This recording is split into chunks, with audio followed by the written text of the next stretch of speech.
Hello mga mamshi! Good morning! Good evening dyan sa Pilipinas. Another day, another vlog since Friday ngayon. Bawal ng karne sa mga Christian. Ayan, so gumawa ako nitong iluluto ko pa lang. Pescado al horno, ayan. Bake ano lang siya, fish. Tapos nilagyan ko siya ng olive oil. Saka yung mga favorite herbs natin dyan.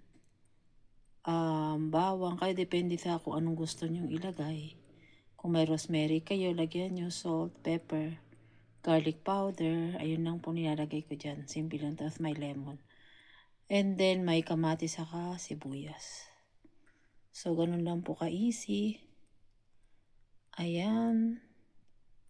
Thank you for watching mga kamamshi. Happy Friday, happy weekend.